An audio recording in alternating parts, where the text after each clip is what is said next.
Hello दोस्तों, आप सभी को मेरा नमस्कार और मैं अंकित शुक्ला एक बार पुनः आप सभी लोगों का स्वागत करता हूं आपके अपने चैनल स्टडी विद अंकित में। तो कल आप लोगों ने पढ़ा था नंबर सिस्टम, ठीक है। और आज हम लोग क्या करने वाले हैं, नंबर सिस्टम के जो वेरी शॉर्ट क्वेश्चंस हैं, जैसे कि जो कि ऑब्जेक्टिव में आते हैं या फिर वेरी शॉर्ट क्वेश्चंस जो होते हैं एग्ज़ाम में उसमें जो आते हैं, तो वाले क्वेश्चंस हम प्रैक्टिस करेंगे, ठीक। वेरी शॉर्ट क्वेश्चन जो थे सीरीज़ से मैं निकाल के लाया हूँ, खास करके ऑब्जेक्टिव से, ठीक। तो ये सेशन थोड़ा ध्यान से देखिएगा क्योंकि इसमें क्वेश्चन तो छोटे छोटे हैं लेकिन एग्ज़ाम में नंबर दिलाते भी हैं और नंबर ले भी जाते हैं, ठीक। अगर गलत होते हैं तो नंबर आपके ले जाते हैं और अगर सही होते हैं तो आपको नंबर दिलाते हैं। तो बहुत ही संभाल कर। और आपको पता है जो ये वेरी शॉर्ट आंसर क्वेश्चंस होते हैं और ऑब्जेक्टिव क्वेश्चंस होते हैं, ये आपके क्या होते हैं, ये आपके स्कोरिंग होते हैं, ठीक है। अगर ये सही हो जाते हैं तो क्या होता है कि आपको पूरा नंबर मिल जाता है। और जो 2 मार्क्स वाले होते हैं उसमें क्या होता है कि आप पूरा सॉल्यूशन करते हैं, पता चला कि गलत हो गया कहीं पे, तो क्या होता है नंबर लेकर चला जाता है। तो ये वाले जो क्वेश्चंस होते हैं ये क्वेश्चन छोटे होते हैं, ठीक। तो इसलिए इनको अच्छे से तैयार रखिए क्योंकि अगर ये आपका फंस गया, ये आपका तैयार है, तो क्या है कि वो आपको पूरे के पूरे नंबर दिला कर जाएंगे, ठीक है। तो इसलिए कम से कम ये जो होते हैं 11 नंबर, इनको आप अच्छे से प्रिपेयर रखिए, ठीक। तो क्वेश्चंस तो हैं ऑब्जेक्टिव वाले ही, लेकिन ऑप्शन मैं बहुत कम ही दूंगा, सीधे मैं उसको समझाऊंगा या सॉल्व कराऊंगा, ठीक। तो अगर अभी तक आप लोगों ने सेशन को लाइक नहीं किया है तो लाइक कर दीजिए और शेयर कर दीजिए ज़्यादा से ज़्यादा लोगों को, क्योंकि सेशन बहुत ही इम्पॉर्टेंट है। और नंबर सिस्टम जिसको हम कहते हैं हिंदी में संख्या पद्धति, देखने में तो बहुत बेसिक है, बिल्कुल बेसिक समझ लीजिए, बिल्कुल बेसिक से बेसिक चैप्टर है ये, ठीक है। लेकिन मतलब देखने में लगता है कि क्या है, केवल संख्याओं के बारे में ही है, लेकिन अगर इसके अंदर हम जाते हैं ना तो अच्छों की हवा निकल जाती है, ठीक है। तो इसलिए इसको बहुत ही संभाल कर देखिए। और इसमें से क्वेश्चन आते भी हैं और गलत भी बहुत होते हैं, तो अच्छे से तैयार करिए और सेशन को ज़्यादा से ज़्यादा शेयर करिए। अगर सब्सक्राइब नहीं किए हैं तो सब्सक्राइब कर लीजिए, ठीक है। बाकी बढ़ते हैं फिर क्वेश्चन की तरफ, ठीक। चलिए फिर शुरू करते हैं आज का युद्ध। तो देखिए, शुरुआत एकदम छोटे से क्वेश्चन से है और वो छोटा सा क्वेश्चन है क्या, ए तू पीछे जा यार, तुमका तो नहीं खोलन रहा हम। इसके पहले वाला कहाँ गया भाई, हाँ ये है, हाँ। तो पहला क्वेश्चन क्या है, एकदम छोटा सा है कि दो असमान परिमेय संख्याओं के बीच में कितनी परिमेय संख्याएं ज्ञात की जा सकती हैं।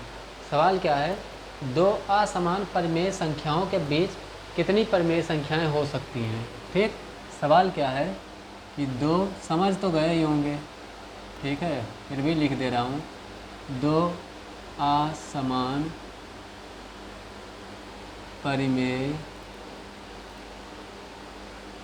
संख्याओं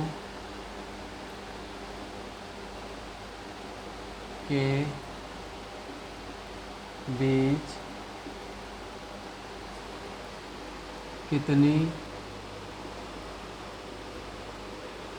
परिमेय संख्याएं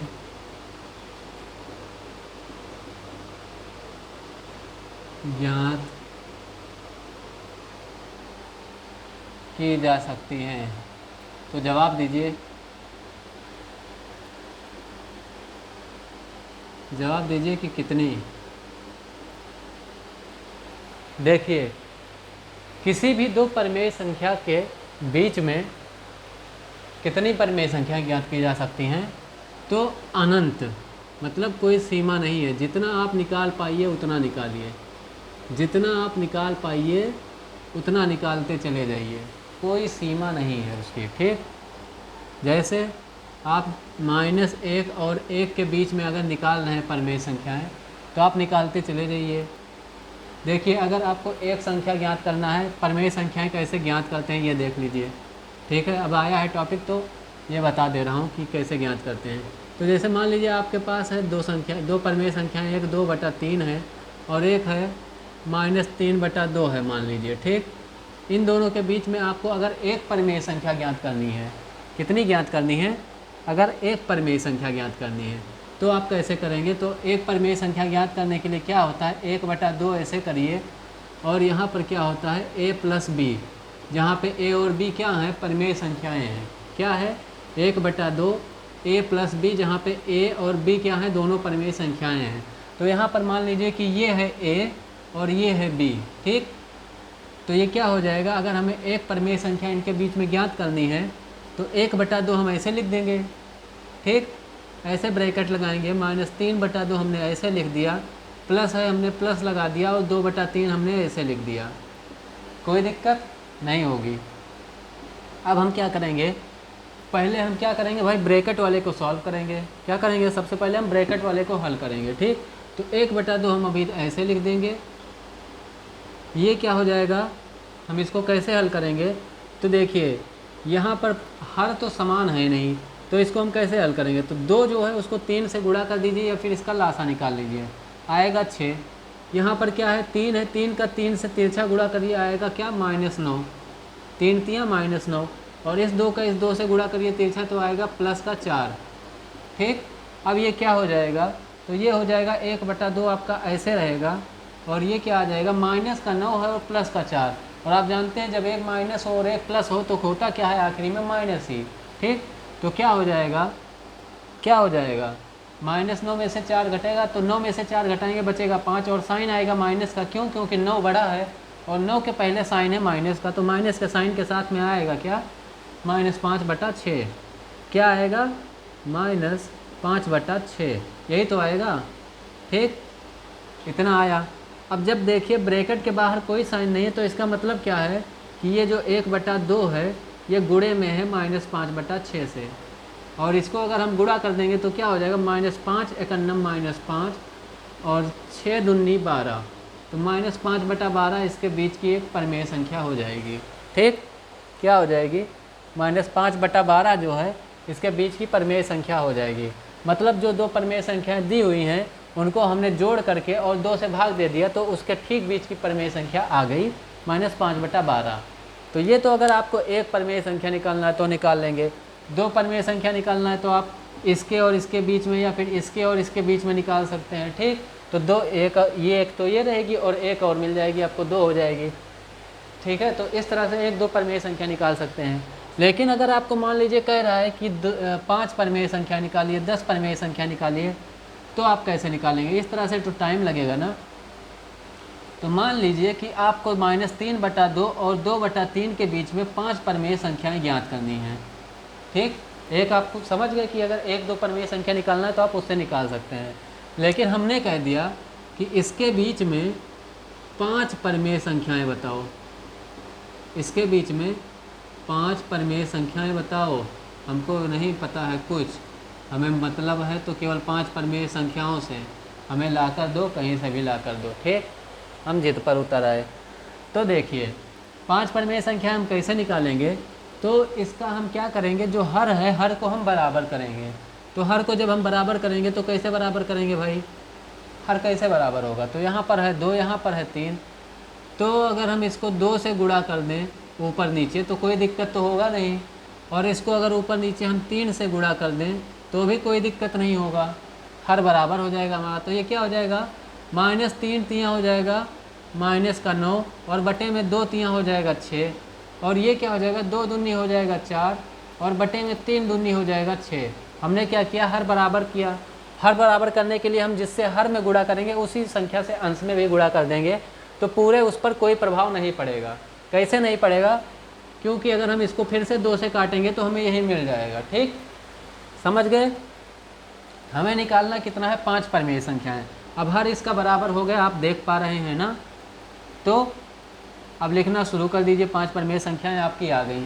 कैसे आ गई, -9 है, -9 से छोटा क्या हो जाएगा, सॉरी -9 से बड़ा क्या होगा, -8 आएगा, -8/6, फिर -7/6, फिर -5/6, फिर -4/6, फिर -3/6। अब देखिए कितनी संख्याएं मिल जाएंगी, फिर -2/6, फिर -1/6, फिर 0/6, फिर 1/6, फिर 2/6, फिर 3/6, फिर 4 ठीक है 3/6, इसके बाद 4/6 आ जा रहा है आपका, जो कि इसमें है।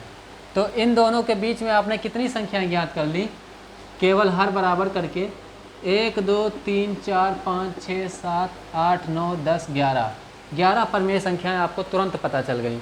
और वैसे आप निकालते रहते हैं ना, तो इस तरह से आप हर बराबर करके तुरंत निकाल सकते हैं। जैसे मैंने आपको दे दिया, देखिए कभी कभी हर बराबर करने वाले में भी मामला फंस जाता है। कैसे फंस जाता है, तो हम बताते हैं कि कैसे फंस जाता है। तो फंसता ऐसे है, चलिए ठीक है, वो फंसता ऐसे है कि मान लीजिए यहाँ इसके बीच में हमें 11 ही परमेय संख्या मिली हैं और हम कहते कि 20 परमेय संख्या की हमें ज़रूरत है। 11 तो मिल गई, लेकिन अगर हम बोल दें कि हमें 20 परमेय संख्या चाहिए, तब क्या हो जाता, मिल तो रही है 11 ही भाई हर बराबर करने पे। तो हम क्या करते, अभी तक 3 से गुणा करके हर बराबर कर रहे थे, अब और बड़ी संख्या से गुणा करके हर बराबर करेंगे। तो जितनी बड़ी संख्या से हम गुणा करके हर को बराबर करेंगे, उतना ही ज़्यादा हमें क्या मिलेगा, इसके बीच में परमेय संख्या मिलेगा। ठीक, जैसे अभी तक हमने इस 6 पे बराबर किया था, अब 6 के बाद में ये कहाँ बराबर हो सकता है, सोचिए। तो 6 दूनी 12, 12 पर ये बराबर होगा। ठीक, 12 पर बराबर करने के लिए हम क्या करेंगे, इसको 6 से ऊपर नीचे गुणा करेंगे। क्या करेंगे, इसको 6 से ऊपर नीचे गुणा करेंगे और इसको ऊपर नीचे गुणा करेंगे 4 से। तो ये क्या हो जाएगा, 3 छक 18 माइनस का 18 बटे में 2 छके 12 हो गया। और ये क्या हो जाएगा, 2 चौक 8 बटे में क्या हो गया, 3 चौक 12 हो गया। यही तो आया कि नहीं आया। अब देखते हैं कि इसके बीच में 20 परमेय संख्याएं हुई कि नहीं हुई। तो लिखना शुरू करते हैं। क्या हो जाएगा, -17/12, -16/12, -15/12, -14/12, -13/12। ऐसे ऐसे आप देख पा रहे हैं कि कहाँ तक ये आएगा, -1/12 तक आएगा। ठीक, और उसके बाद फिर 0/12 होगा। ठीक होगा, तो आपने 17 संख्या तो इधर हो गई और उसके बाद में 0 वाली हो गई 18, और 18 के बाद में 7 संख्याएं इधर होंगी, तो आपको कितनी संख्याएं मिल गई, 25 संख्याएं मिल गई। ऐसे ऐसे आप 0 के बाद भी लिखते जाएंगे, क्योंकि 8/12 तक आप लिख सकते हैं। तो 1/12, 2/12, 3/12, ऐसे ऐसे आएंगे, तो आपको 7/12 तक आप इसको लिख सकते हैं। ठीक, तो आपको कितनी संख्या मिल गई, टोटल 25 संख्याएं मिल गई, जब आपने थोड़ी सी बड़े संख्या से गुणा करके हर को बराबर किया। ठीक, तो इस तरह से आप निकाल सकते हैं इसको।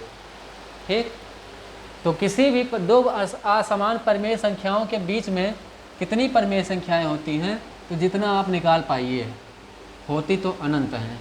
कितनी होती हैं, अनंत होती हैं, इनफाइनाइट।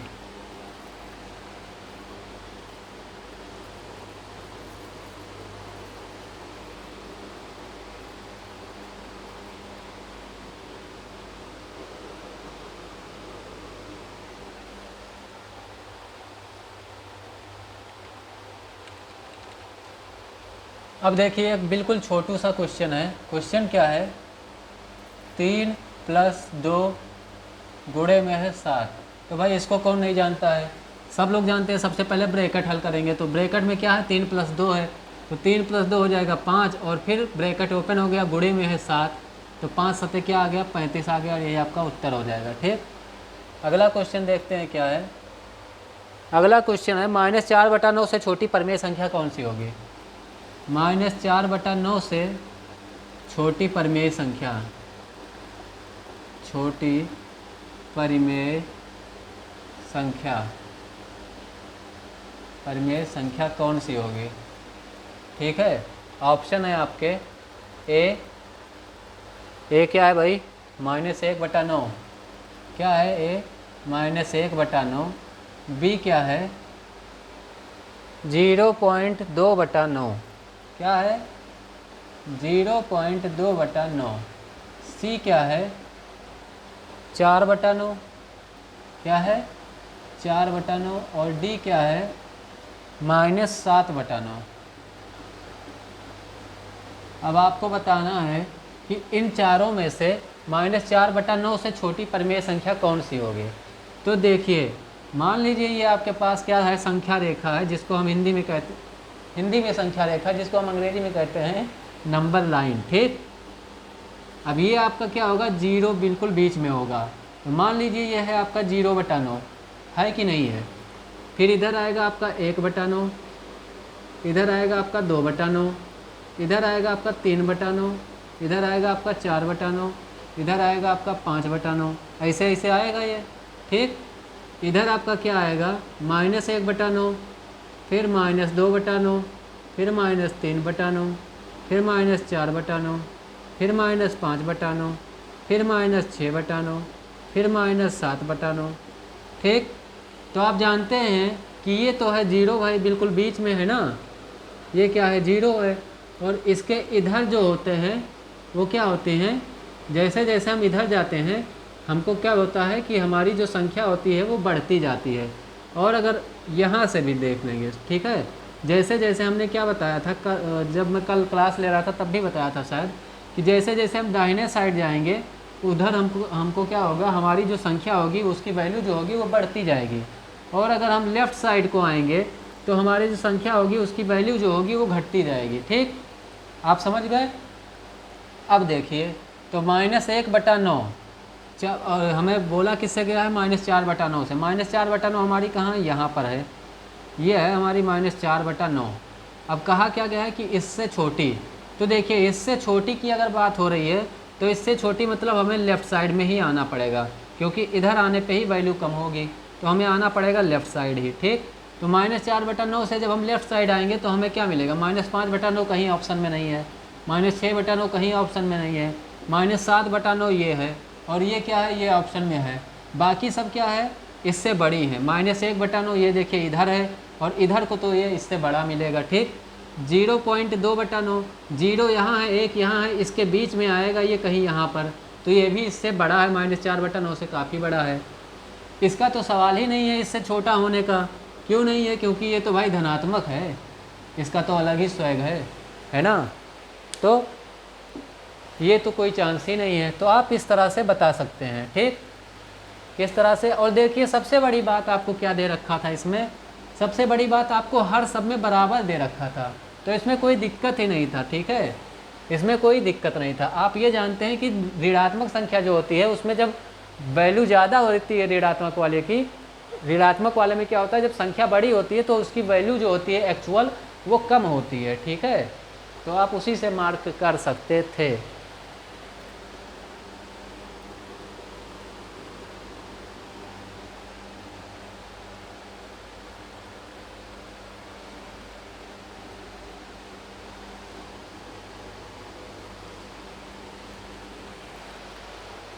अगला क्वेश्चन क्या है, पूर्ण संख्याओं में योग का तत्समक अवयव क्या होता है।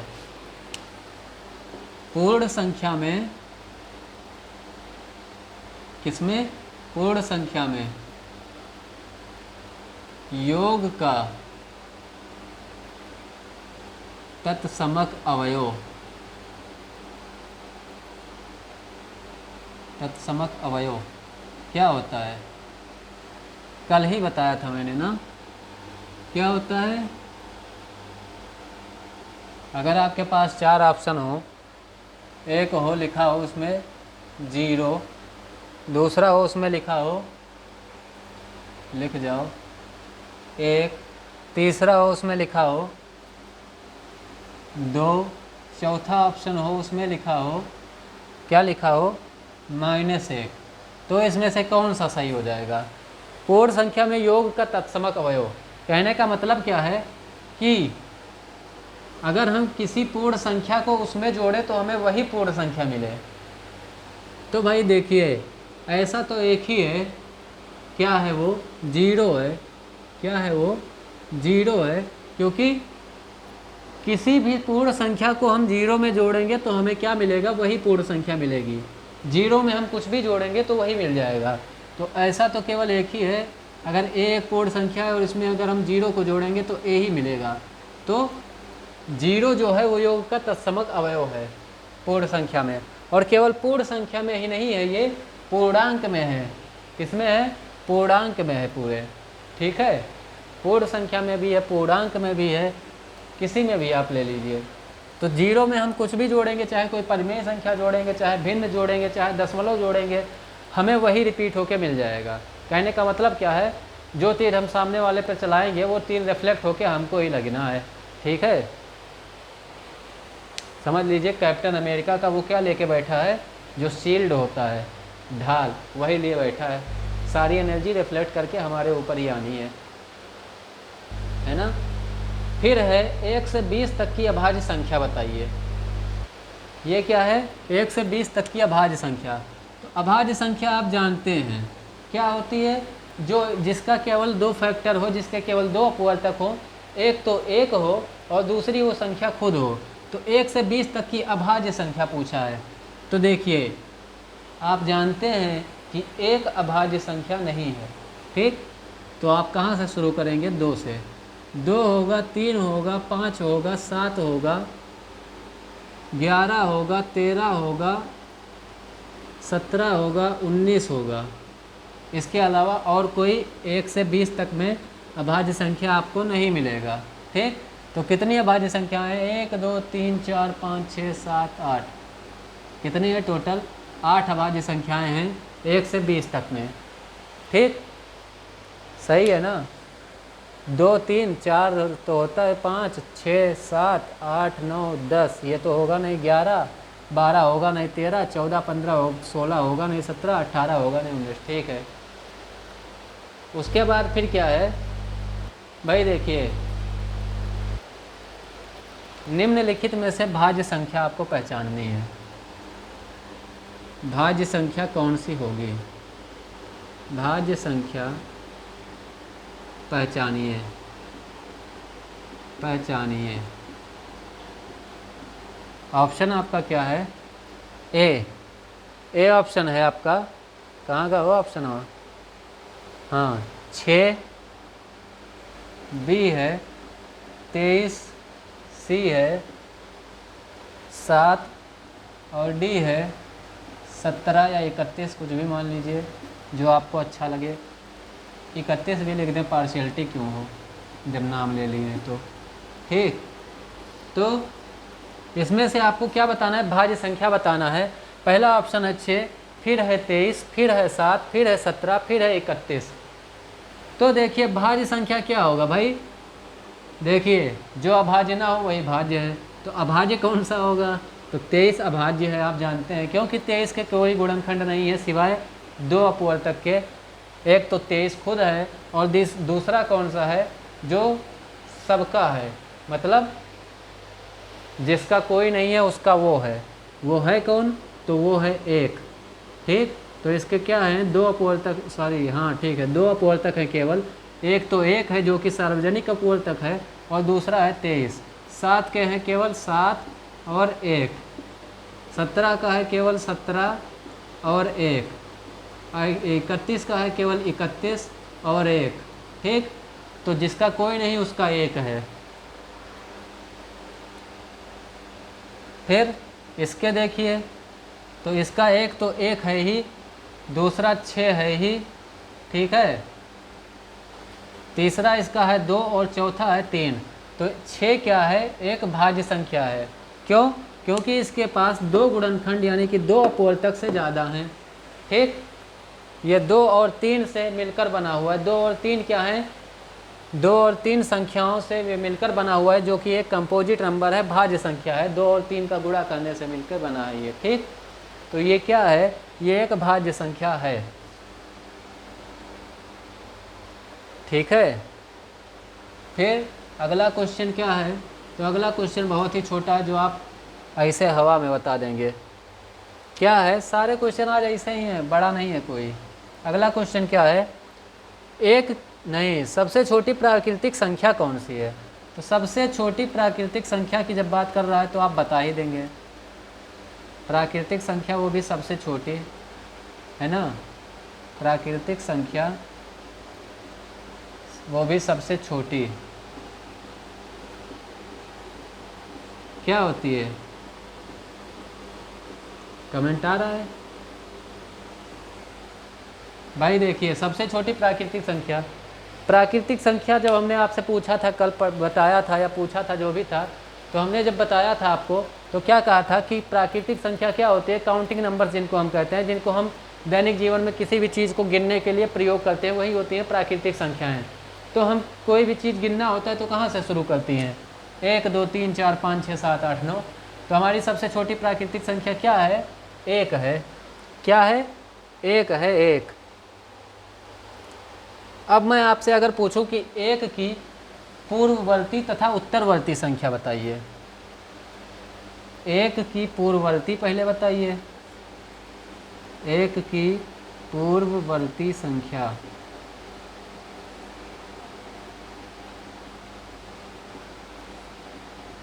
फिर दूसरा सवाल है 1 की उत्तरवर्ती संख्या।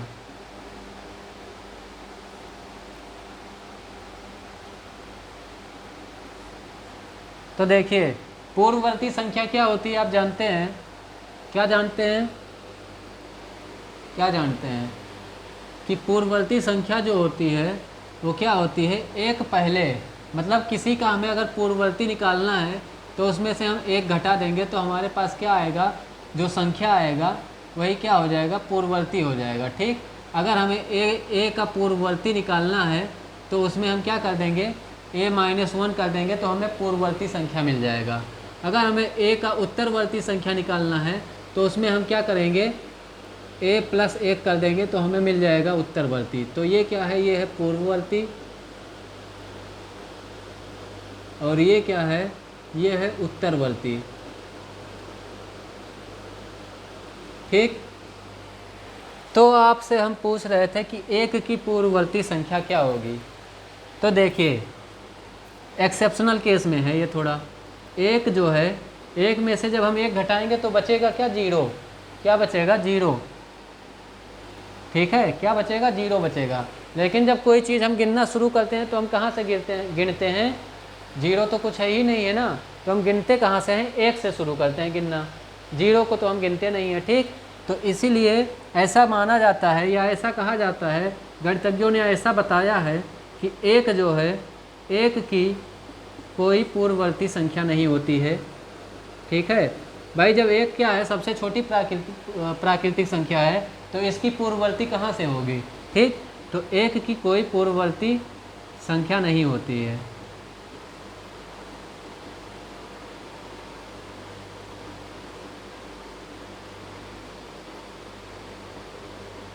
ठीक है, 1 की कोई पूर्ववर्ती संख्या नहीं है। और 1 की उत्तरवर्ती की अगर हम बात करें तो उत्तरवर्ती क्या है? +1 अगर हम कर दें तो 1 में अगर हम 1 जोड़ दें तो हमें क्या मिलेगा? 2 मिलेगा। और ये इसका उत्तरवर्ती या अनुवर्ती कह सकते हैं, जो भी कह लीजिए, वो है 2। ठीक है,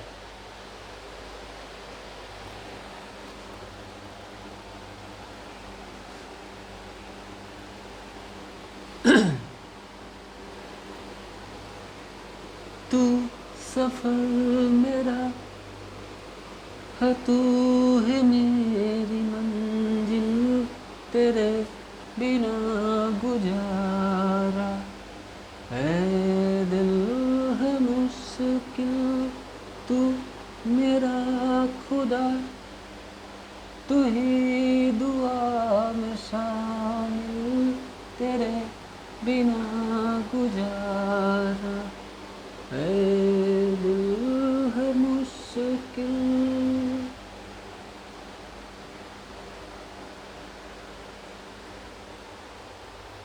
देखिए अगला सवाल, अगला सवाल क्या है भाई? अगला सवाल है कि आपके सामने लिखा हुआ एक सवाल, 15 - 12 गुणे में है 3, बराबर में इधर क्या लिखा हुआ है? 15 × 3 - 12 × 3। ठीक। अब आपसे पूछ रहा है कि ये जो लिखा हुआ है ये कौन से नियम का पालन कर रहा है, ये कौन से नियम का पालन करता है। तो कल आपने पढ़ा था, बताइए तब बताते हैं हम, ये कौन से नियम का पालन करता है। आप देख कर ही बता सकते हैं इसको, इसमें कुछ करना नहीं है। बस ये पूछ रहा है कि कौन से नियम का पालन करता है, इसमें कौन सा नियम लग रहा है।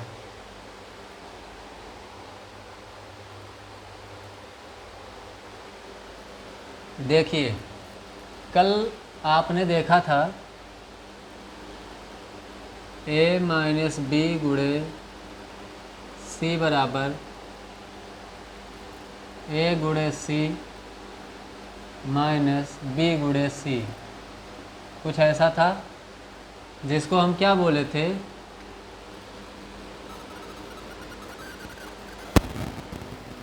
क्या बोले थे हम, घटाना का गुणन पर वितरण नियम, नहीं गुणन का घटाने पर वितरण नियम। ठीक है, यही तो है, हैं क्या होता है, यही तो होता है।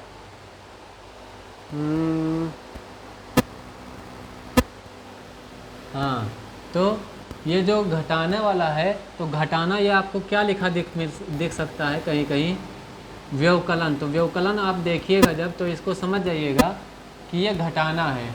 व्यवकलन का मतलब क्या होता है, घटाना, सब्ट्रैक्शन।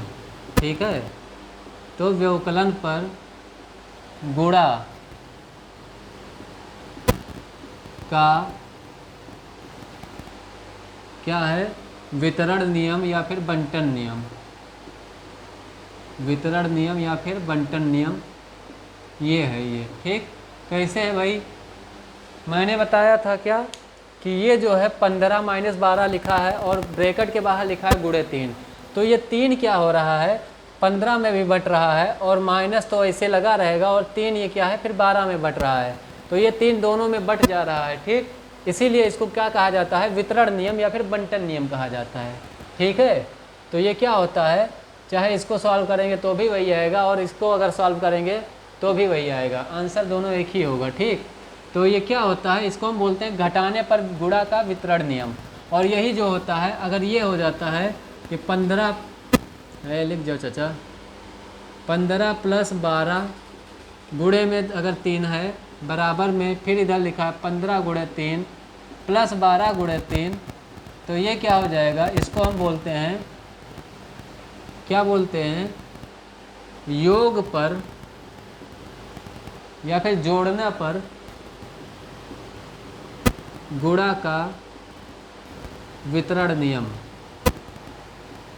ठीक है, इसको हम ये बोलते हैं। ठीक, तो व्यवकलन ये शब्द आप याद रखिएगा, इसका मतलब होता है घटाना। ठीक, ऑप्शन में आपको दिख सकता है ऑब्जेक्टिव में। ठीक है, अगला सवाल क्या है, माइनस 8 का योगात्मक प्रतिलोम। सवाल क्या है, सवाल आपके सामने लिखा है माइनस 8 का योगात्मक प्रतिलोम क्या होगा, योगात्मक प्रतिलोम क्या होगा, बताइए। तो देखिए योगात्मक प्रतिलोम होता क्या है, सबसे पहले आप ये जानिए। तो योगात्मक प्रतिलोम क्या होता है, मान लीजिए हमारे पास कोई संख्या है a, ठीक, तो योगात्मक प्रतिलोम का मतलब ये होता है कि हम इसमें क्या जोड़ दें या घटा दें, इसमें हम क्या जोड़ दें, सीधे याद रखिए, योगात्मक का मतलब क्या हुआ, योग, तो इसमें हम क्या जोड़ दें कि ये 0 हो जाए, इसमें हम क्या जोड़ दें कि ये 0 हो जाए। ठीक है, तो वही क्या होता है इसका, वही इसका होता है योगात्मक प्रतिलोम। अगर हमारे पास कोई संख्या जैसे 2 है, तो 2 में हम क्या जोड़ दें कि ये 0 आ जाए उत्तर हमारा, तो 2 में हम क्या जोड़ेंगे, तो 2 में हम -2 अगर हम जोड़ दें तो क्या हो जाएगा, ये 0 हो जाएगा, होगा कि नहीं होगा। तो 2 का योगात्मक प्रतिलोम क्या होगा, तो 2 का योगात्मक प्रतिलोम जो होगा वो -2 होगा। इसी प्रकार यहाँ पूछा गया है, समझ गए ना, अगर -2 आपके सामने लिखा होता है और कहता है इसका योगात्मक प्रतिलोम क्या होगा, तो इसका योगात्मक प्रतिलोम हो जाता है आपका 2। ठीक, इसी प्रकार यहाँ पर ये लिखा हुआ है -8 का योगात्मक प्रतिलोम क्या होगा। कहने का मतलब क्या है कि इसमें हम क्या जोड़ें कि ये 0 हो जाए। तो देखिए माइनस और माइनस का गुणा होके क्या हो गया, प्लस का 8 हो गया पहली चीज़। और 8 में से हम क्या जोड़ दें कि ये क्या हो जाए, 0 हो जाए। तो बराबर की संख्या अगर हम जोड़ेंगे वो भी माइनस का, अगर यहाँ पे प्लस है तो हम संख्या कौन सी जोड़ेंगे, माइनस की जोड़ेंगे। संख्या वही होगी, बस साइन माइनस लग जाएगा, तो ये क्या आ जाएगा, 0 आ जाएगा।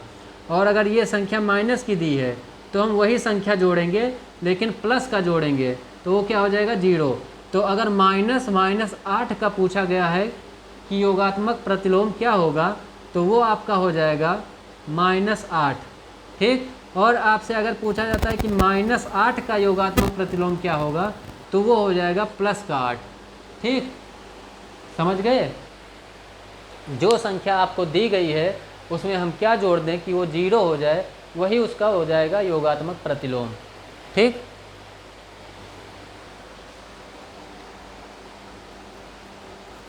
आप इसको वही देखिए, संख्या वही होगी, बस अगर क्या साइन क्या होगा, केवल चेंज होगा। संख्या वही होगी, बस साइन उसका चेंज होगा।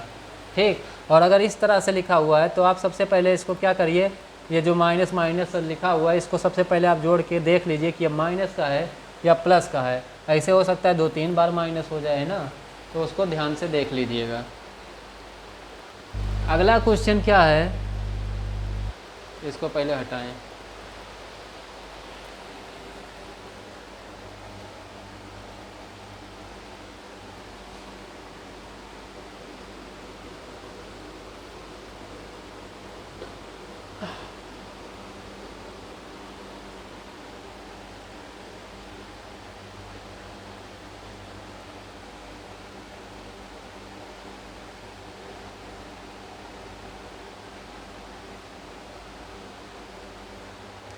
अगला क्वेश्चन है आपका, क्वेश्चन देखिए 7/3 का योगात्मक प्रतिलोम, जो अभी हमने बताया वही आ गया फिर से। 7/3 का आपसे योगात्मक प्रतिलोम पूछ रहा है कि क्या होगा। अब इसका बताइए कमेंट करके।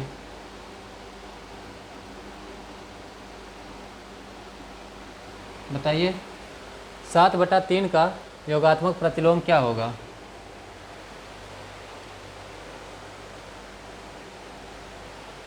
ये पंखा फालतू चल रहा है, इसको बंद करो। देखिए 7/3 का योगात्मक प्रतिलोम क्या हो जाएगा, तो 7/3 अगर है आपके सामने तो इसका जो इसमें हम क्या जोड़ दें कि ये 0 हो जाए। तो मान लीजिए 7/3, अब इसको कैसे अगर हल करना हो, 1 नंबर में आ जाए या फिर 2 नंबर में, तो कैसे करेंगे थोड़ा देख लीजिए। तो माना इसको इस तरह से लिख देना, अगर हल करने में आता है तो। अगर ऑब्जेक्टिव में है तब तो आप वैसे कर देंगे, अगर हल करना है तो कैसे लिखेंगे, माना x योगात्मक प्रतिलोम है, जो संख्या में दी है उसका योगात्मक प्रतिलोम है। ठीक, तो इसका मतलब क्या हो जाएगा कि 7/3 को अगर हम x में जोड़ देंगे तो हमें क्या मिल जाएगा, 0 मिल जाएगा। तो हमें x का मान निकाल लेना है बस। तो x बराबर हमारा क्या हो जाएगा, तो ये जो 7/3 है इधर ये प्लस में है और इसको हम इधर भेज देंगे तो क्या हो जाएगा, माइनस में। तो ये क्या आ जाएगा, -7/3। तो हमें मिल गया ना योगात्मक प्रतिलोम। तो 7/3 का योगात्मक प्रतिलोम क्या है, -7/3 है। ठीक, अगर हम -7/3 को 7/3 में जोड़ देंगे तो हमें क्या मिल जाएगा, 0 मिल जाएगा। ठीक, अगला सवाल लो भाई। -24/45 के समतुल्य संख्या, -24/45 के समतुल्य संख्या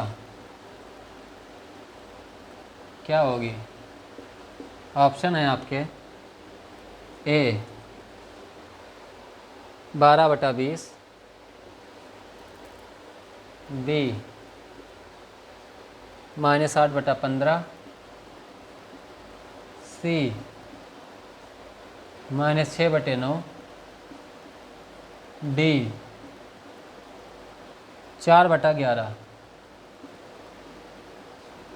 सवाल क्या है, -24/45 के समतुल्य संख्या कौन सी होगी।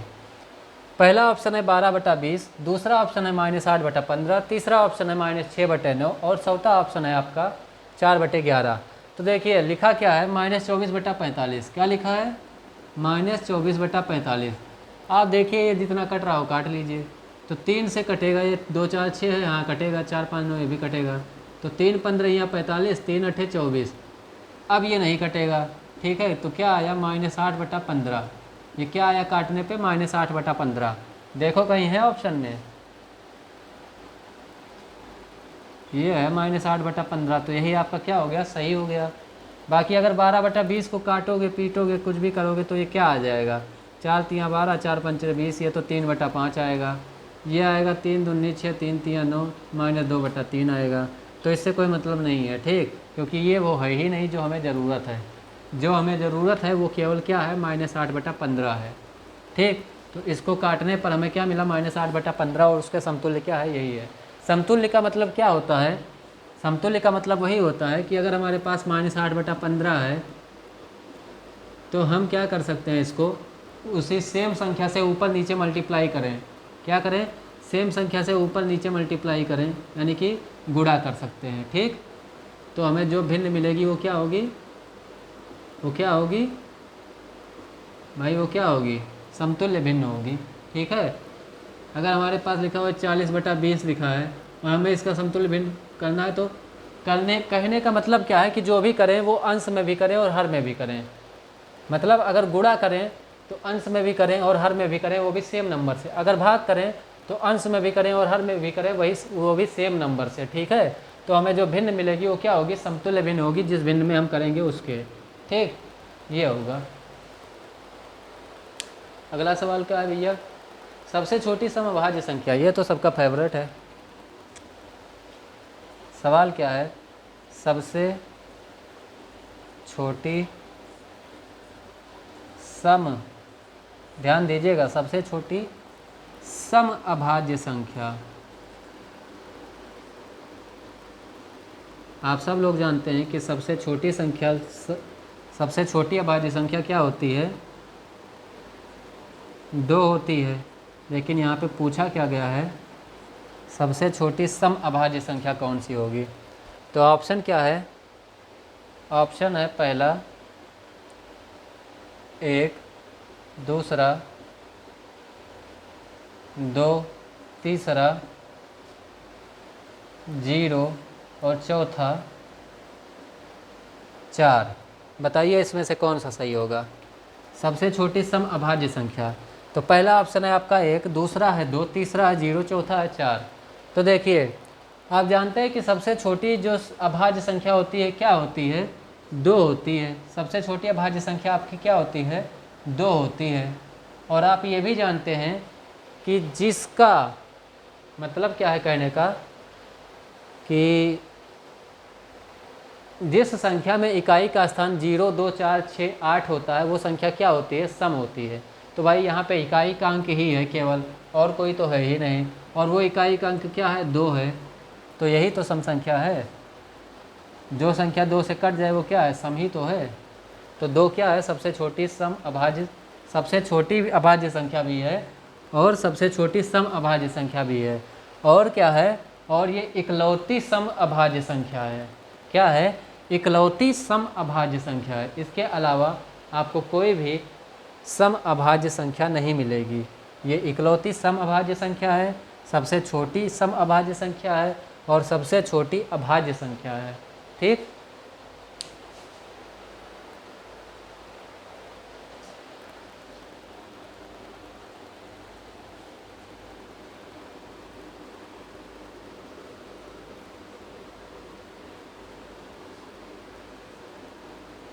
हे राधे।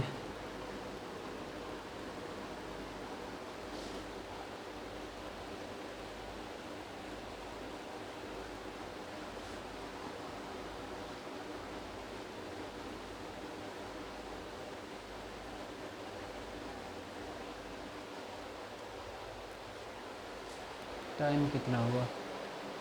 44 मिनट हो गए। ऋण पूर्णांक संख्या, अगला सवाल है आपका कि जो नीचे संख्याएं दी गई हैं इसमें आपको क्या बताना है। ऋण पूर्णांक संख्या बताना है कि कौन सी होगी नीचे जो दी गई हैं।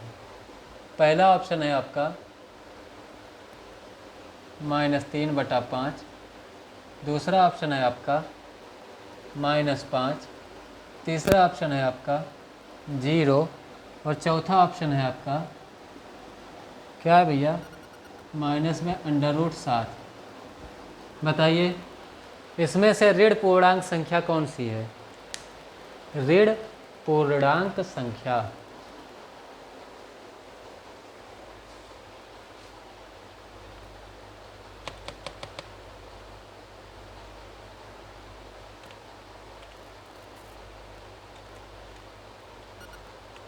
तो देखिए ऋण पूर्णांक संख्या की जब बात हो रही है तो देखिए सबसे पहले तो -3/5 पूर्णांक है ही नहीं, है ना। यह तो क्या है, एक परिमेय संख्या है लेकिन पूर्णांक नहीं है। पूर्णांक क्या होते हैं, पूर्णांक होते हैं क्या, ऐसे होता है, लंबा लाइन समझ लीजिए, ठीक। ये होता है 0, इधर होता है 1 2 3, धन वाले चलते हैं, और इधर जो प्राकृतिक संख्याएं होती हैं उन्हीं के क्या होते हैं, ऋणात्मक होते हैं। जो प्राकृतिक संख्याएं हैं वही क्या होती हैं, ऋणात्मक में होती हैं, ठीक है।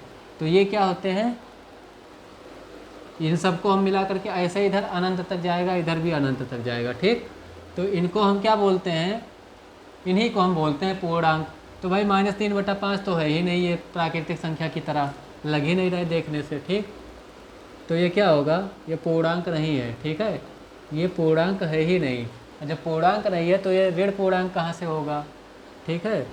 तो ये ऋण तो है लेकिन क्या है, परिमेय संख्या है, ये पूर्णांक नहीं है, ठीक। तो ये वाला गलत हो गया। जो -5 है, -5 का अगर देखें तो -5 क्या है, 5 एक प्राकृतिक संख्या है, और यही अगर हम ऋण में लिखें तो -5 ही लिखा जाएगा। तो क्या है, ये पूर्णांक है भाई, तो इसको हम क्या करेंगे, सही है, ठीक है। सी क्या है, 0 है ना। लेकिन यहाँ पे देखो 0 पूर्णांक तो है, कोई इसमें शक नहीं है, ठीक। 0 पूर्णांक तो है, लेकिन सवाल में क्या पूछा गया है, ऋण पूर्णांक। तो भाई 0 ऋण कहाँ है, 0 ना तो ऋण है ना ही धन है, दोनों के बीच का है, केवल समझौता कराता रहता है ये दोनों में, ठीक। फिर चौथा ऑप्शन क्या है, माइनस में √7। तो भैया देखो √7 है, और √7 क्या होता है, आप सभी जानते हैं, क्या होता है, एक अपरिमेय संख्या है। क्या है, एक अपरिमेय संख्या है। तो ना ये होगा ना ये होगा ना ये होगा, अगर होगा तो केवल बी होगा, ठीक। तो बी वाला ऑप्शन आपका बिल्कुल सही है। अगला है एक सवाल कि 21 का अनुवर्ती, 21 की अनुवर्ती संख्या। तो देखिए 21 की अनुवर्ती संख्या क्या होगी, तो अभी हमने बताया था कि उसमें 1 ऐड कर दीजिए। तो 21 में जब 1 ऐड करेंगे तो क्या हो जाएगा, 22, और यही आपकी अनुवर्ती संख्या होगी। फिर ये थोड़ा ध्यान दीजिएगा जो अब लिख रहा हूँ, 33.328, 33 दशमलव, ये दशमलव है, 0.328, ठीक। में 2 का स्थानीय मान बताओ, में 2 का स्थानीय मान बताओ, बताओ इसमें बताइए ज़रा। 33.328 में 2 का स्थानीय मान बताइए। तो 2 कहाँ लिखा है भाई, देखिए 2 एक ही जगह लिखा है, और वो यहाँ लिखा है, कहाँ लिखा है, यहाँ लिखा है, ठीक। तो अगर आपके पास ये लिखा हुआ है 33, ये है 0.328, तो आप अगर इसको वो उसमें क्या कहते थे, सीधे आप क्या करिए, ये जो दशमलव है ना, दशमलव के नीचे क्या करिए, 1 लिखिए, और जितनी बार इसके किसकी पूछा जा रहा है, 2 का पूछा जा रहा है, और 2 कितने पे है, दूसरे नंबर पे है, तो 1 2 2 0 बढ़ा दीजिए, कितना जीरो बढ़ा है? 2 जीरो। आपसे पूछा किसका जा रहा है? 2 का, तो 2 बटा ये हो गया 100 है, 2 बटा ये क्या हो गया? 100 हो गया। इतना समझ में आया? अब आप क्या करिए, ये क्या है? 100 बटा 100वां भाग, ठीक है, मतलब ये जो 2 है ये 100वें भाग पर है, ठीक। तो इसका अगर पॉइंट में आप निकालेंगे तो कितना आएगा? 0.02। तो इसका स्थानीय मान कितना होगा? बटे में आप ये लिखेंगे और अगर पॉइंट में लिख रहे हैं तो आप ये लिखेंगे। इसी तरह अगर 8 का पूछा जाता तो 8 बटा कितने पे है ये? एक दशमलव के बाद में ये है 1 2 3, तीसरे अंक पर है, तो 8 बटा ये 1 हो जाता और 3 जीरो बढ़ते, ठीक। क्या हो जाता? 8 बटा 1 हो जाता और 3 जीरो बढ़ जाते। तब इसको क्या करते, अगर भिन्न में हम लिखते तो ये हो जाता, ठीक। और अगर दशमलव में हमें व्यक्त करना होता तो क्या हो जाता? तो 1000 से 8 को भाग देते तो क्या आता? 0.008। क्या आता? 0.008, ठीक है। हाँ, तो इसको थोड़ा ध्यान दीजिएगा क्योंकि ये इम्पॉर्टेंट है, स्थानीय मान वो भी दशमलव वाला। करना क्या है, जिस अंक का पूछ रहा है आप वो देखिए कि किस अंक पर है, ठीक। तो जिस दशमलव के बाद में वो जिस अंक पर होगा उतने जीरो लग जाएंगे और जीरो के पहले कितने, क्या 1 तो लगता ही है, ठीक। तो यही देखना है आपको, ये 1 बटा 10वां भाग, 1 बटा 100वां भाग, 1 बटा 1000वां भाग, यही होता है इसमें अगर दशमलव के बाद में है तो।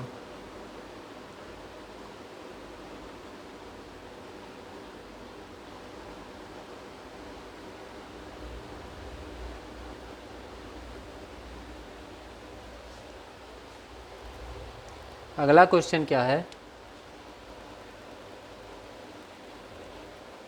1 बटा 8 माइनस 3 बटा 8, 1 बटा 8 माइनस 3 बटा 8 प्लस 2 बटा 8, ठीक है। और भागे 1 बटा 4, ये भाग का निशान है, भागे 1 बटा 4 का 1 बटा 2, ये का 1 बटा 2। और क्या कह रहा है कि इसका मान क्या होगा, ठीक है, का मान बताओ। क्या लिखा हुआ है ध्यान से देखिए, 1 बटा 8 माइनस 3 बटा 8 प्लस 2 बटा 8 भागे 1 बटा 4 का 1 बटा 2। इसको हल करके बताइए ज़रा, जवाब जल्दी दीजिए।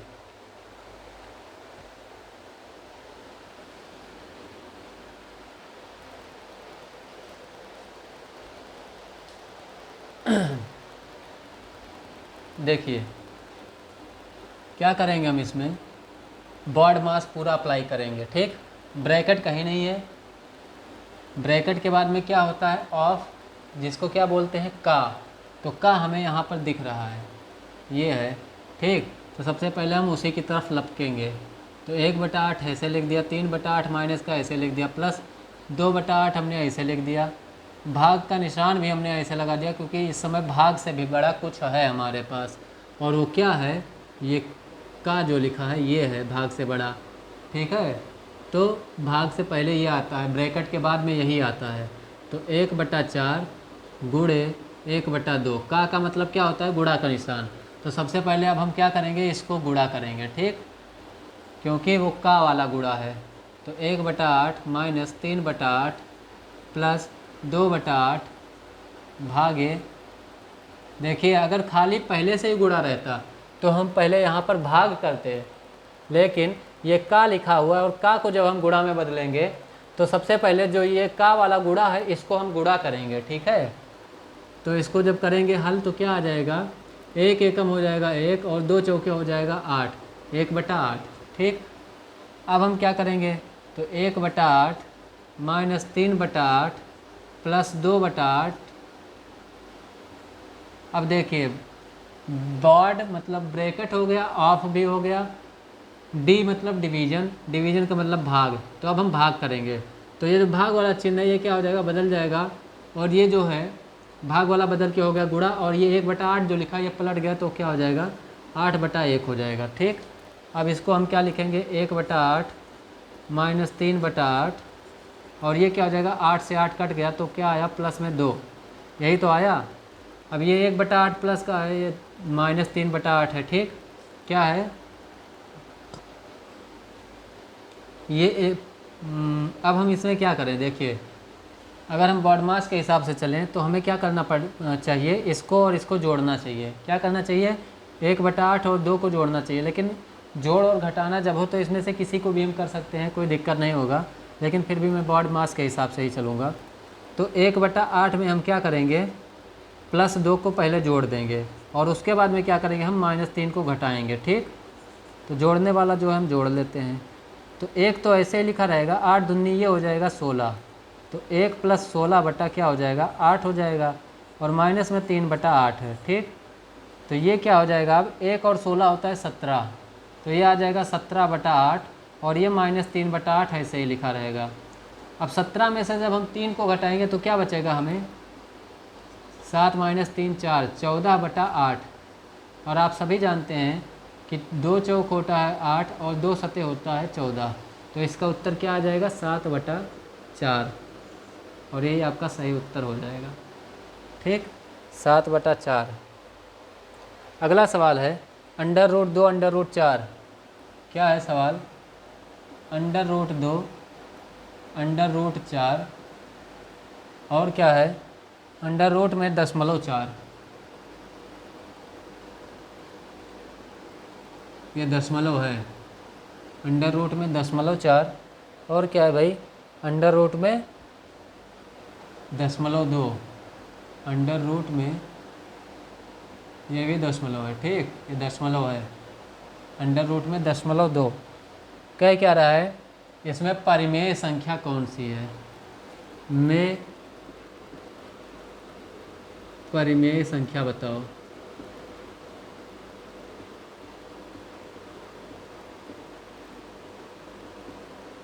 इन चारों में परिमेय संख्या कौन सी है, तो क्या क्या दिया हुआ है, √2 दिया है। तो आप सभी जानते हैं कि √2 जो होता है ये एक अपरिमेय संख्या है, क्योंकि इसका जब हम वर्गमूल निकालने बैठते हैं तो सुबह से शाम, शाम से रात, और रात से 1 साल बीत जाएंगे, ये कभी इसका अंत नहीं होगा।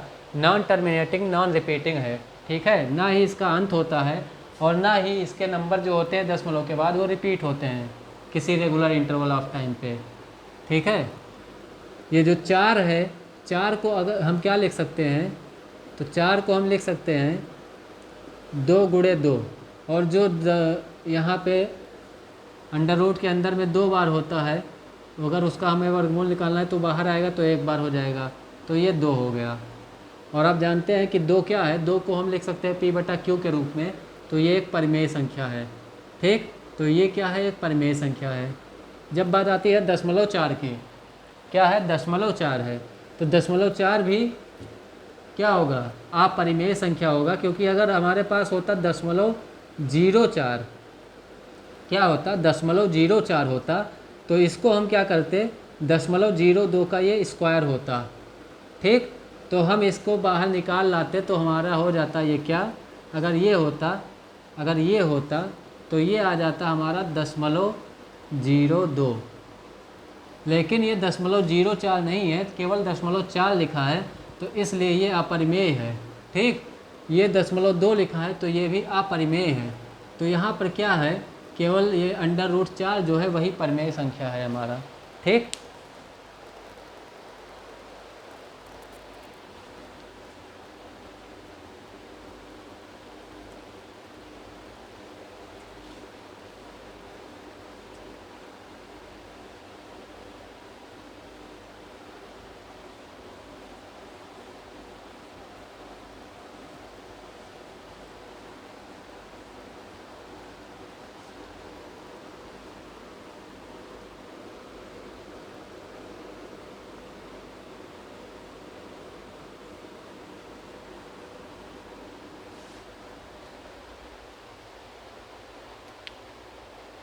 दो के घात x + 1 क्या है, 2 के घात x प्लस 1 बराबर में है 16।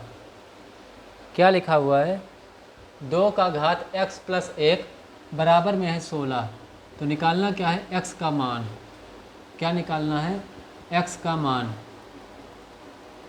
क्या लिखा हुआ है, 2 का घात x प्लस 1 बराबर 16।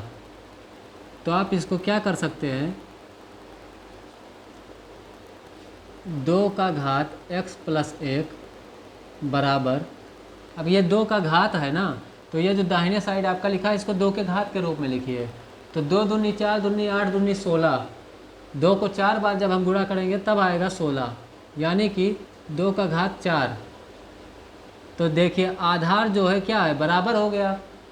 तो इसका मतलब क्या है कि x प्लस 1 जो है वो 4 के बराबर होगा। ठीक, 2 का घात x प्लस 1 बराबर होगा 2 का घात 4। तो यहाँ क्या हो जाएगा, x प्लस 1 बराबर क्या हो जाएगा, इसका जो घात है वो क्या हो जाएगा, x प्लस 1 बराबर हो जाएगा 4। तो x बराबर क्या हो जाएगा, 4 माइनस 1 हो जाएगा। क्या हो जाएगा, 4, और ये प्लस 1 जब इधर आएगा तो माइनस का हो जाएगा, तो माइनस 1। तो x बराबर क्या आ जाएगा, 3। तो यहाँ पर अगर हम रख देंगे x का मान 3, तो क्या हो जाएगा, 2 का घात 3 प्लस 1, मतलब 2 का घात क्या हो जाएगा, 4, और ये क्या हो जाएगा, 2 दूनी 4, दूनी 8, दूनी 16। ठीक, समझ गए, कोई दिक्कत नहीं।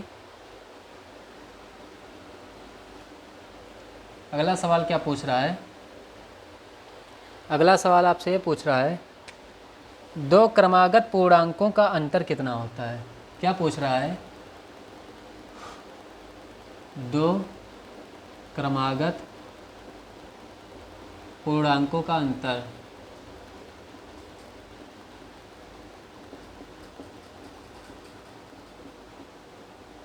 तो आप जानते हैं, जैसे मान लीजिए आपके पास कोई पूर्णांक है, मान लीजिए 2 है। ठीक, तो 2 में से अगर हम 1 को घटाएंगे तो क्या बचेगा, 2 है, क्या है, 1 और 2 क्या है, क्रमागत पूर्णांक हैं। ठीक है, 1 के बाद जस्ट 2 आता है ना, तो 2 में से अगर हम 1 को घटाएंगे तो क्या आएगा, 1 आएगा। अगर -4 और -3 2 क्रमागत पूर्णांकों का अंतर, 1 मिनट, 2 क्रमागत, ठीक है, तो ये क्या आएगा। अब जैसे मान लीजिए आपके पास क्या है, 0 है और -1 है। ठीक, तो इसमें से अगर आप घटाएंगे तो क्या आएगा, -1 आएगा। 0 में से -1 घटाएंगे, -1 आएगा। ठीक, तो जब आप 2 क्रमागत पूर्णांकों को घटाएंगे तो आपको क्या मिलेगा, क्या मिलेगा भाई, 1 या फिर -1 यही मिलेगा। इसके अलावा आपको क्या मिलेगा, कुछ नहीं मिलेगा। ठीक है, या तो 1 मिलेगा या फिर -1 मिलेगा। और ये क्या लिखा हुआ है,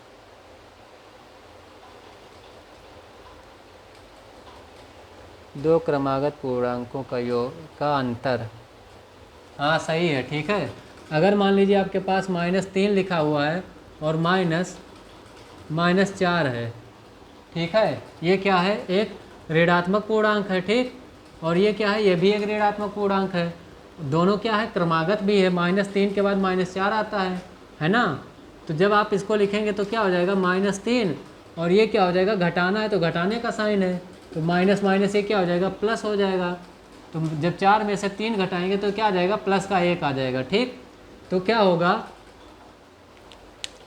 क्या होगा, इसका अंतर हमेशा क्या होगा, 1 होगा।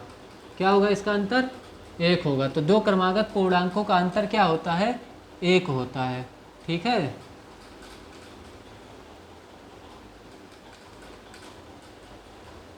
भाई अगला सवाल लाओ। हमें पहले पूर्ण संख्या दिखाई दिया, पूर्ण संख्या उसके नीचे वाला है। किसी पूर्ण संख्या में से 0 घटाने पर क्या मिलेगा, फिर वही सवाल आ गया ना। उसी को तो बोलते हैं तत्समक। क्या बोलते हैं, घटाना है ना। हाँ, तो क्या बोलते हैं, योगात्मक तत्समक। ठीक है, जैसे क्या है भाई, क्या है, किसी पूर्ण संख्या, मान लीजिए कोई भी पूर्ण संख्या 2 है, 2 में से 0 घटाएंगे क्या मिलेगा, वही मिल जाएगा। 3 है, 3 में से 0 घटाएंगे क्या मिलेगा, वही मिल जाएगा। 1000 है, पूर्ण संख्या है, इसमें से 0 घटाएंगे क्या मिलेगा, वही मिल जाएगा। तो कहने का मतलब क्या है कि किसी पूर्ण संख्या में से 0 घटाने पर हमें क्या मिलेगा, तो वही संख्या मिलेगी। ठीक, इसको बताने की जरूरत नहीं थी, फिर भी बता दिए। प्राकृतिक संख्या है, देखिए कुछ नीचे लिखे हुए ऑप्शन। क्वेश्चन क्या है कि इसमें से प्राकृतिक संख्या कौन से हैं। प्राकृतिक संख्या आपको बताना है कि कौन सा होगा। ठीक, प्राकृतिक संख्या कौन सा होगा। ए ऑप्शन है आपका, क्या है भाई, 5। बी ऑप्शन है आपका 2/3।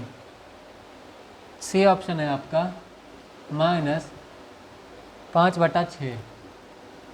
और डी ऑप्शन क्या है आपका, √3।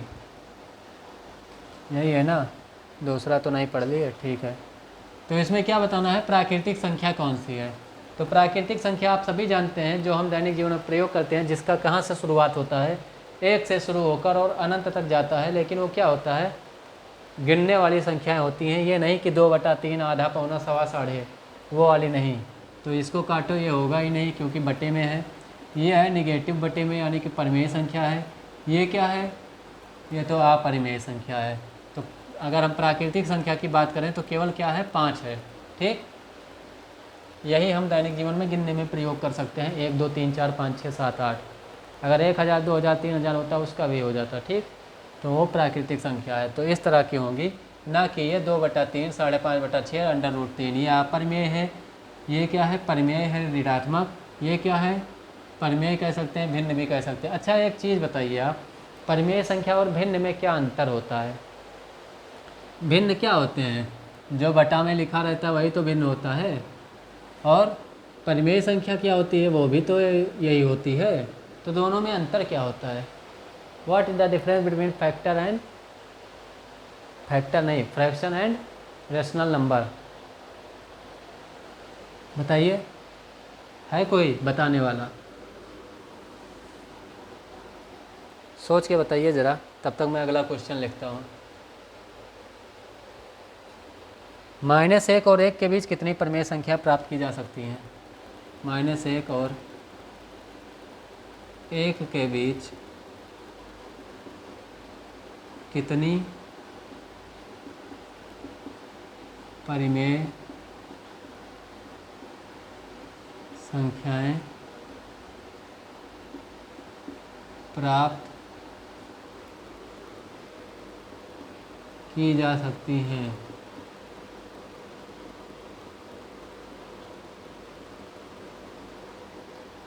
ऑप्शन ए, भाई ऑप्शन बताओ। ए चाचा, ऑप्शन ए है 0, ऑप्शन बी 1, ऑप्शन सी 2 और ऑप्शन डी इनफाइनाइट यानी कि अनंत। बताइए, -1 और 1 के बीच कितनी परिमेय संख्याएं प्राप्त की जा सकती हैं, बताइए। आप सभी जानते हैं यार, कितना होगा, अनंत होगा इसका, है ना।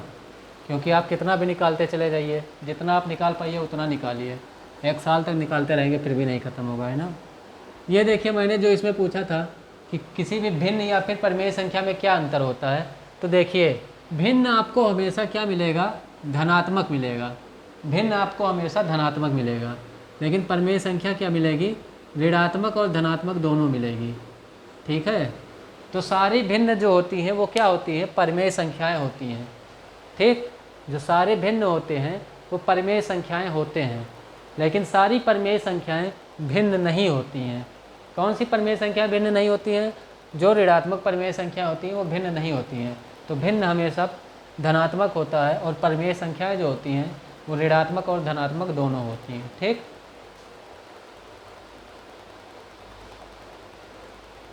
-8 का योगात्मक प्रतिलोम बताओ, हैं, -8 का योगात्मक प्रतिलोम।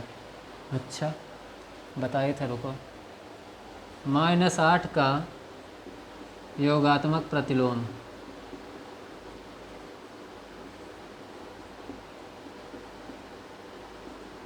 -8 का योगात्मक प्रतिलोम बताइए। ऑप्शन है आपका ए 16, बी ऑप्शन का है भैया -16, सी ऑप्शन का है 16 के घात 1 और डी ऑप्शन क्या है, इनमें से कोई नहीं। इसको बताइए।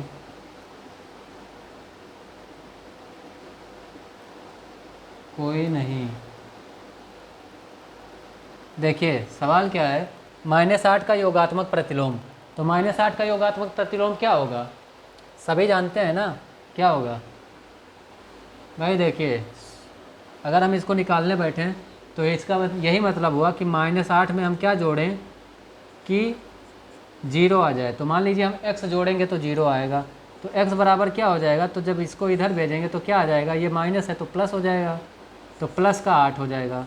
तो इसका जो योगात्मक प्रतिलोम होगा वो क्या होगा, प्लस का 8 होगा। यहाँ पर 16 लिखा है, हो ही नहीं सकता, -16 लिखा है, कभी नहीं होगा। 16 के घात 1 लिखा है, असंभव।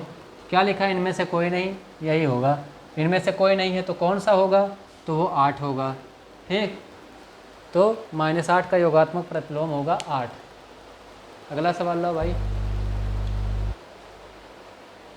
9 का अपवर्तक। अपवर्तक तो सब जानते हैं, लेकिन फिर भी बता देता हूँ क्योंकि अपवर्त और अपवर्तक में कन्फ्यूजन रहता है।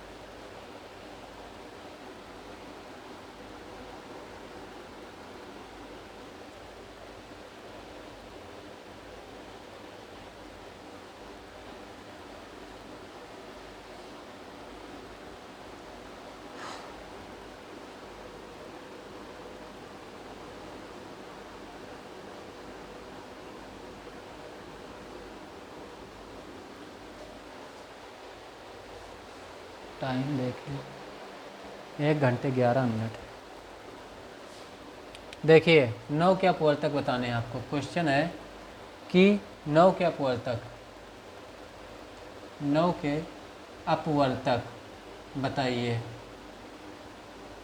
और ऑप्शन है आपका ए 9, 18, 27, 36, 9, 18, 27, 36। ऑप्शन बी है आपका 3, 6, 9, 12, 3, 6, 9, 12।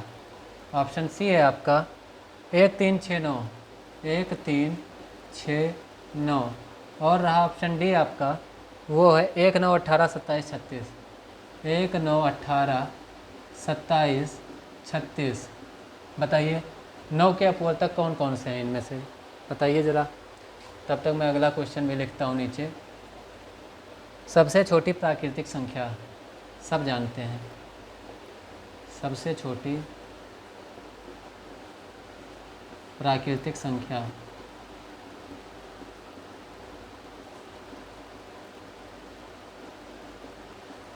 क्या होगी। फिर इसके बाद है सबसे छोटी पूर्ण संख्या क्या होगी।